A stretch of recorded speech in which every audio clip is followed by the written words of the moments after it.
Et yo, bienvenue sur votre podcast Fourth Down avec votre serviteur Wade. Comme d'habitude, on se retrouve chaque semaine pour débriefer et pour preview surtout en fait la semaine, le week-end NFL qui nous attend.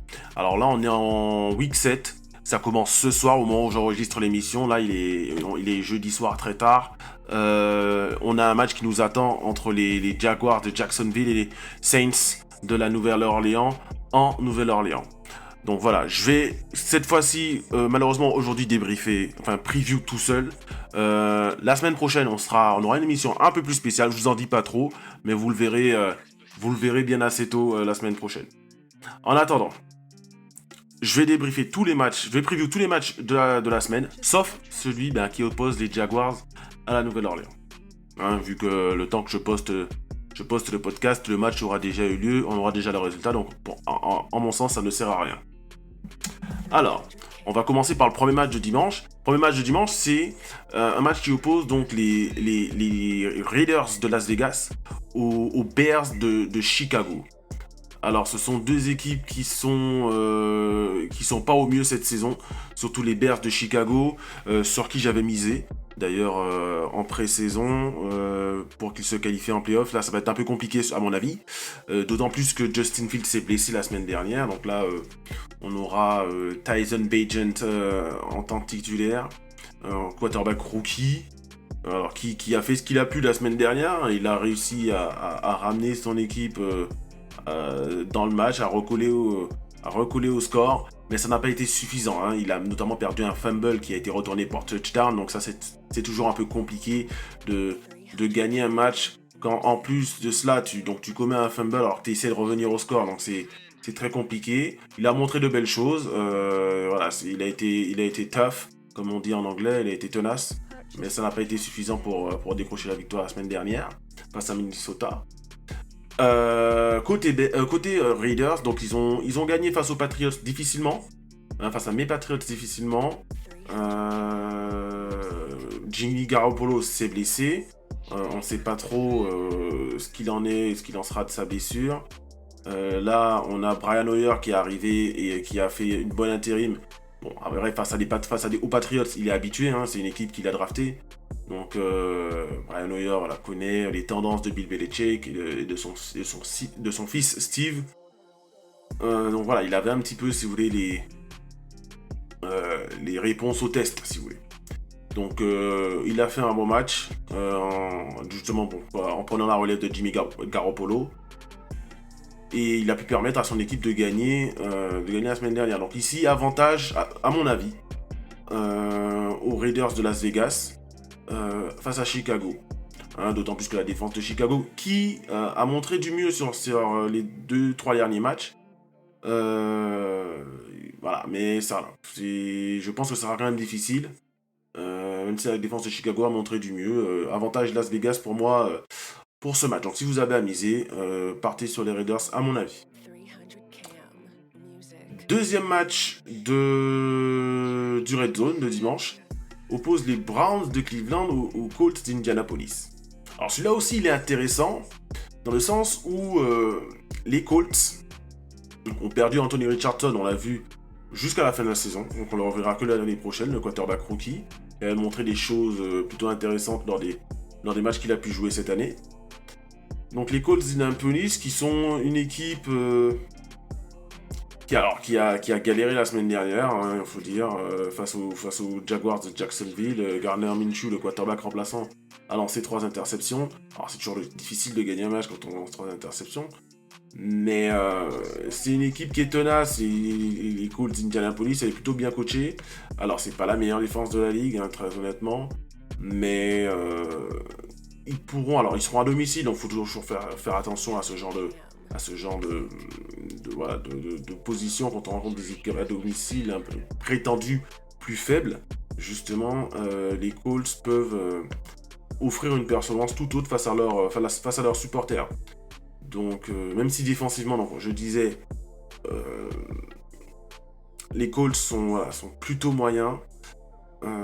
Ils rencontrent Cleveland qui, eux, sont très mauvais offensivement, mis à part le jeu de course.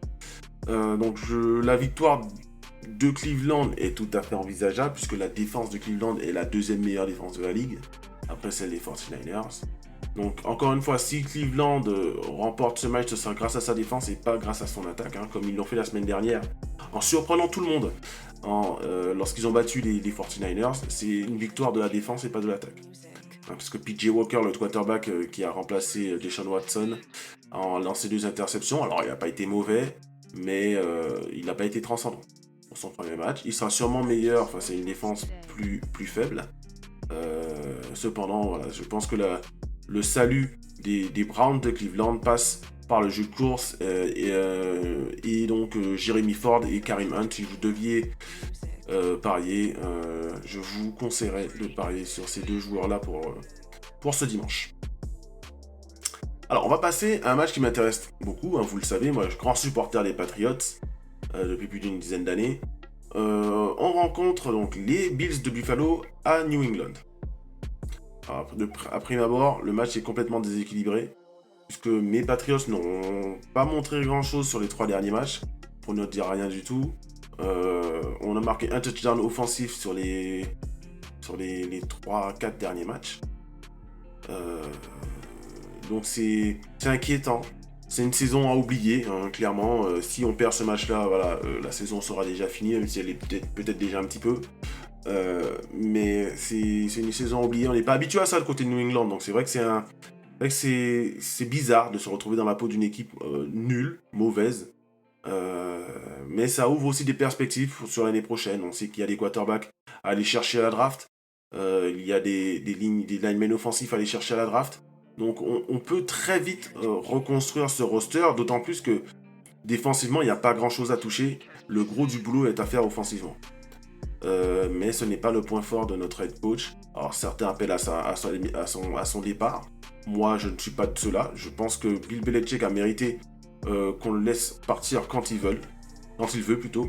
Donc je pense pas que Robert Kraft, le proprio, décide de se débarrasser comme ça, en plus en plein milieu de saison ou même à la fin de la saison, de Bill Belichick. S'il part, voilà, il partira d'un commun accord et pas, il sera pas viré, quoi. En tout cas, pour en revenir au match, match très intéressant donc face à une équipe qui a eu du mal la semaine dernière aussi face aux Giants de New York, qui elle aussi est une équipe nulle cette saison. Donc Buffalo a été inquiétant. Ils sont d'ailleurs inquiétants en fait depuis le début de saison. Ils ont perdu donc en Angleterre face aux Jaguars de Jacksonville.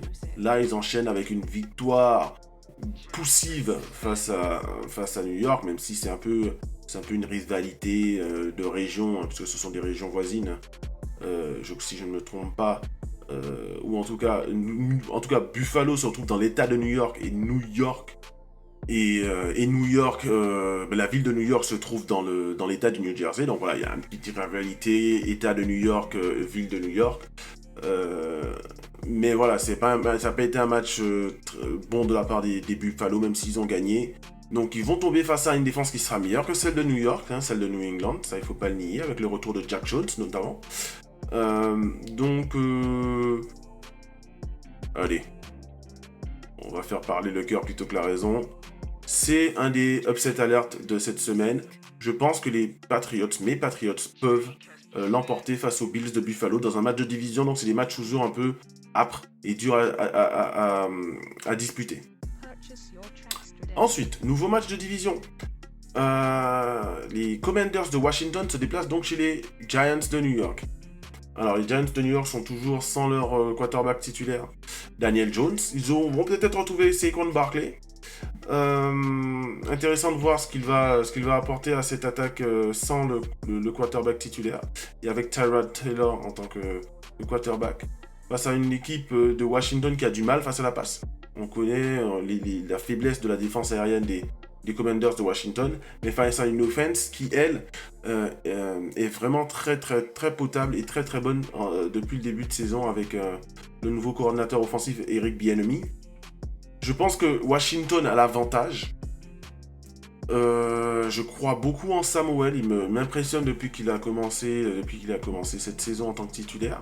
Donc c'est un jeune QB qu'il faudra suivre, qui peut amener cette équipe de Washington. Alors les playoffs, je ne sais pas si c'est envisageable dès cette saison, pourquoi pas. Ça va être compliqué, mais voilà, c'est une équipe qui, face à qui on a du mal à se balader et qui va être dans les matchs jusqu'au bout. Et là, je pense que vraiment, même en termes de talent, l'équipe de Washington est supérieure à celle de New York. Surtout au niveau de la ligne donc défensive des Commanders face à la très faible ligne offensive des Giants de New York, qui doit être la ligne offensive la plus faible avec celle de New England cette saison, clairement. Et le point fort de la défense des Commanders, c'est la ligne défensive. Donc, New York va avoir du mal à contenir donc, les linemen défensifs et à protéger le quarterback. Donc, rien que pour ça, je pense à une victoire des Washington Commanders à l'extérieur face aux Giants de New York. Alors, c'est un match de division, donc il faut toujours faire attention à ce genre de rencontre. Après, on a donc les Falcons d'Atlanta face aux Tampa Bay Buccaneers. Alors ça, c'est pas le match le plus sexy du week-end. Je vous déconseille fortement de le regarder. Parce qu'Atlanta est une équipe faible offensivement, qui va jouer face à une équipe forte défensivement, qui elle en plus sera à domicile. Je pense que voilà, le mauvais match de Baker Mayfield la semaine dernière ne va pas se reproduire, même si la défense d'Atlanta est très très bonne. Le fait de jouer à domicile va favoriser les Buccaneers. Et donc dans ce duel de division, à mon avis, la connexion entre Baker Mayfield et Mike Evans, qui revenait de blessure la semaine dernière, fera la différence. Donc pronostic victoire de Tampa Bay face à Atlanta dans un match serré à low scoring. Donc il ne faut pas s'attendre à une effusion de points, ce ne sera pas le cas. Ensuite, un match très intéressant, très difficile à pronostiquer, c'est les Lions de Détroit qui se déplacent donc aux Ravens de Baltimore, donc dans le Maryland. Alors, Détroit est pas vraiment une surprise cette saison. On l'avait dit dès le début de l'année que Détroit avait très bien fini sa saison dernière et partait sur de bonnes bases. Ils ont su continuer donc justement à surfer sur la vague de la fin de saison dernière et entamer la saison sous les chapeaux de roue en remportant un premier match face aux Chiefs de Kansas City. L'attaque de Détroit est l'une des meilleures de la NFL, surtout quand Amon-Ra St. Brown, le receveur numéro 1, est en pleine forme. Malgré donc les blessures au poste de running back, c'est une équipe qui, à la passe, réussit à trouver son rythme, à trouver ses receveurs. Le quarterback Jared Goff arrive à trouver ses receveurs. Donc ça joue très bien. Voilà, ils auront par contre un vrai test. Le deuxième vrai test de leur saison face aux Ravens de Baltimore, qui a aussi une des meilleures défenses de la ligue. Donc c'est un match pour moi qui sera serré. Il n'y aura pas forcément du gros scoring. Ce sont des équipes qui vont un peu plus neutraliser à mon avis. Et comme d'habitude avec les Ravens de Baltimore, ça va se jouer au pied et surtout à la botte de Justin Tucker, le meilleur kicker de la NFL. Et à mon avis, Détroit. Alors Baltimore revient d'Angleterre, donc ça il faut aussi prendre ça en compte. Alors, à quel moment ils sont partis? Est-ce qu'ils ont pris le temps de se reposer? Est-ce que le jet lag, là, il n'y a pas de question de jet lag puisqu'ils sont restés que quelques jours en Angleterre, donc ils n'ont pas de jet lag cette semaine aux États-Unis. Ce qui peut faire la différence, c'est vraiment la récupération. Est-ce qu'ils ont récupéré des 8-9 heures de vol qui séparent donc Londres et Baltimore? Ça, j'en suis pas persuadé. Mais malgré tout, soyons fous, je donne un avantage à Baltimore et à Justin Tucker sur un match low scoring aussi. Ok, on passe aux Pittsburgh Steelers face aux Los Angeles Rams à Los Angeles. Alors, très honnêtement, je suis très déçu de Pittsburgh et de Kenny Pickett. Je pense que sur ce match, ils vont beaucoup se reposer sur leur jeu de course, notamment donc Najee Harris, qui n'a toujours pas marqué cette saison. Donc les fans de la Team Parieur, les membres de la Team Parieur devraient faire attention à son cas cette semaine.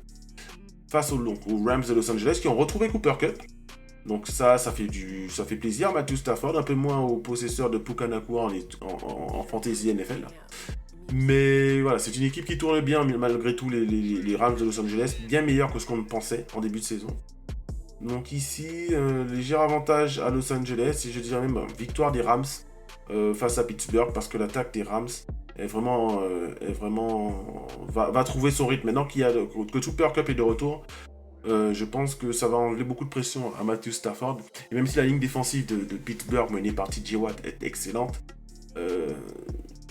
ce ne sera pas suffisant. Il faut vraiment qu'elle sorte un match fou pour qu'ils puissent gagner encore une fois, comme ils l'ont fait la semaine dernière, comme il y a 2 semaines face à Baltimore. La défense des Steelers a été extraordinaire. Et c'est elle qui a même donné les points à son équipe, et c'est pas vraiment l'attaque qui a marqué, quoi. Ok.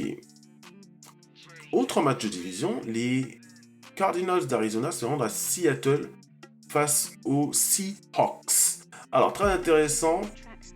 Oui et non. C'est-à-dire que là, les Cardinals sont arrivés dans une période un peu creuse, là. Autant en début de saison, ils étaient impressionnants parce que Josh Dobbs faisait le taf avec des joueurs qu'il a dit qu'il ne connaissait pas, hein. Il ne connaissait pas le nom de ses coéquipiers, puisqu'il est arrivé 2 semaines avant le début de la saison. Là, ça s'estompe un petit peu. Voilà, la période un peu magique s'estompe un petit peu. Et ils vont redescendre sur terre face à une défense de Seattle qui est bien meilleure par rapport à son début de saison. Alors, ça aide, hein, forcément, quand on a les cornerbacks titulaires qui sont de retour. Donc, Seattle, ça sera difficile pour Arizona de marquer. Donc, rien que pour ça, en plus, si ça se joue à Seattle, donc rien que pour ça, je donne un gros avantage à l'équipe de Seattle, qui a un peu déçu offensivement face aux Bengals la semaine dernière, et qui, je pense, aura à cœur ce dimanche de rectifier le tir et de mettre pas mal de points au tableau d'affichage. Donc avantage Seattle. Et si je dois vous conseiller, je pense que DK Metcalf aura envie et aura à cœur de marquer 1 ou 2 touchdowns la semaine prochaine. Enfin, ce dimanche. Ensuite, on poursuit avec donc Green Bay, les Packers de Green Bay qui se rendent dans le Colorado pour affronter Denver. Alors, match d'équipe décevante. Alors, plus Denver que Green Bay, pour le coup. Denver, défensivement, est très très décevant. Offensivement, c'est mieux que la saison dernière, mais vu que défensivement, c'est tellement catastrophique, on ne se rend même pas compte des progrès de l'attaque. Il tombe face à une défense de Green Bay qui est excellente contre la passe. Donc, match compliqué pour Denver en perspective. Jordan Love, après avoir bien commencé sa saison, est un petit peu dans le dur aussi. Donc, voilà, c'est un match compliqué. Après, vu la forme actuelle de Denver, je donnerai l'avantage à Green Bay.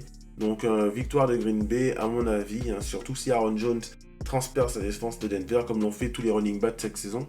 Donc, gros avantage à Green Bay à ce niveau-là.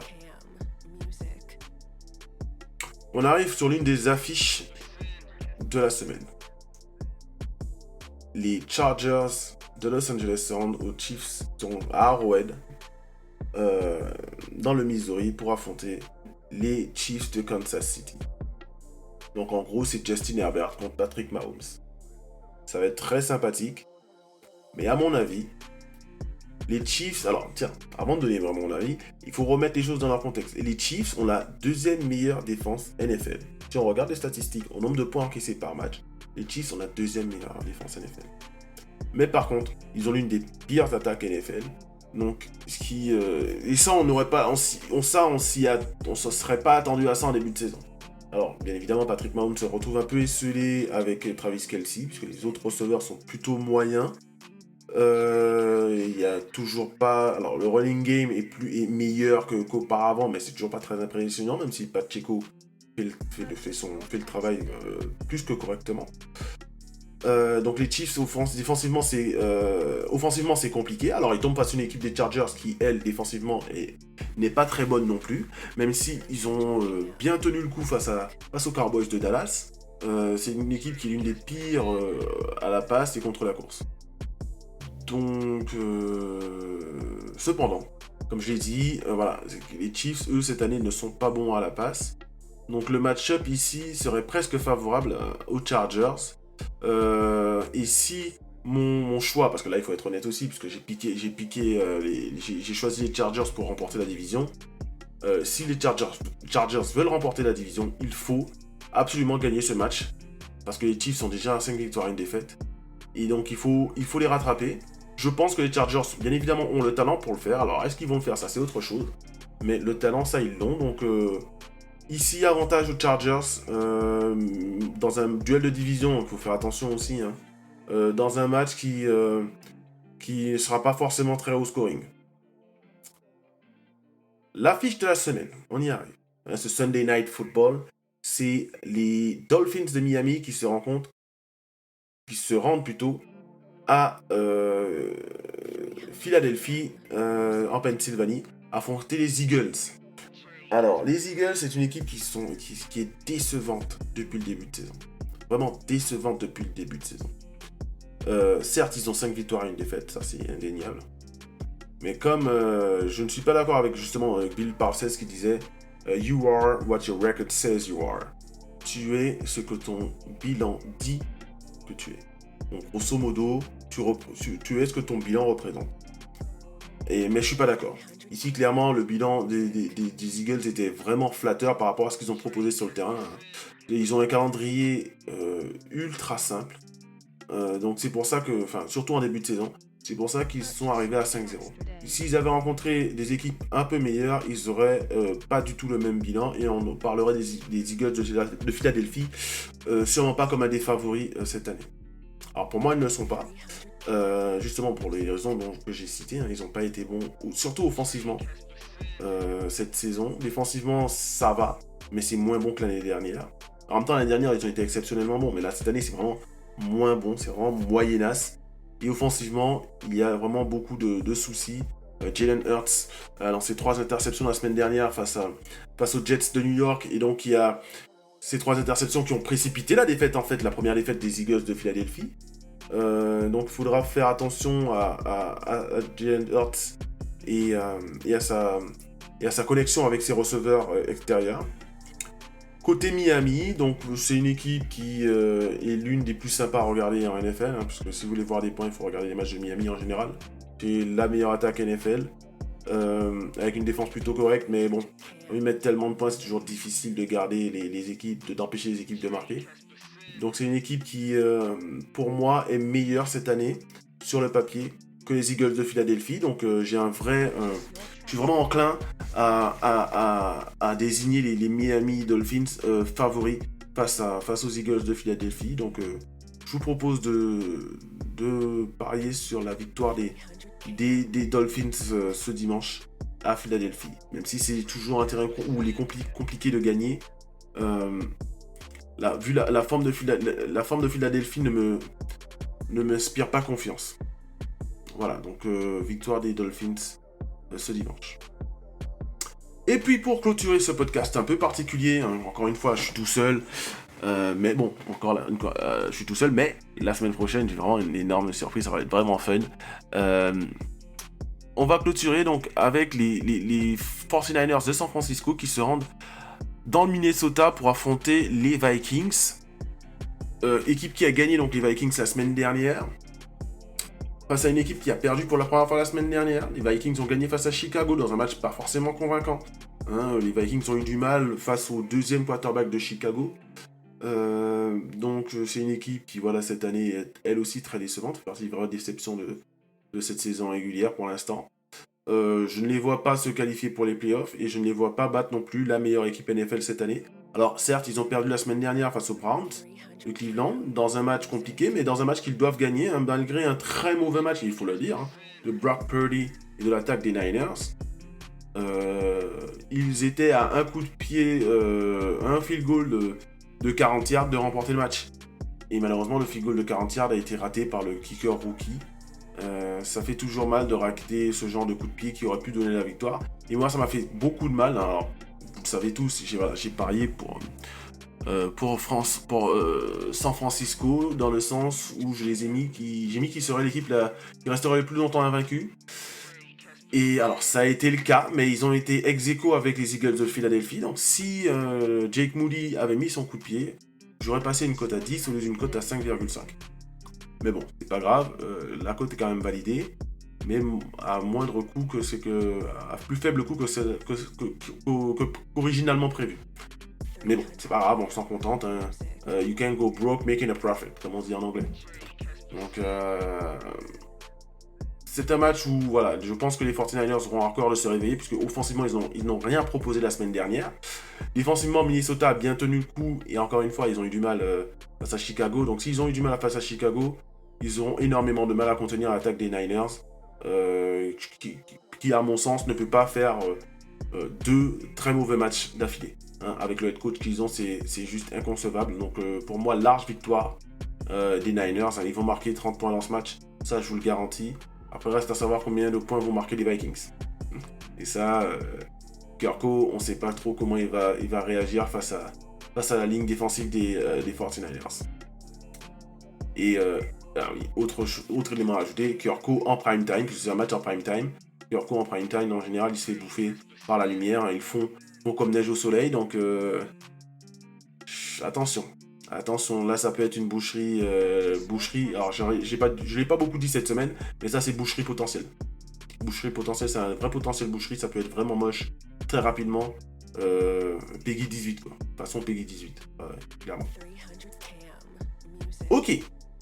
C'est terminé pour cette semaine. Merci vraiment d'avoir écouté votre petit serviteur Wake, voilà, qui était solo cette semaine. Il a été abandonné.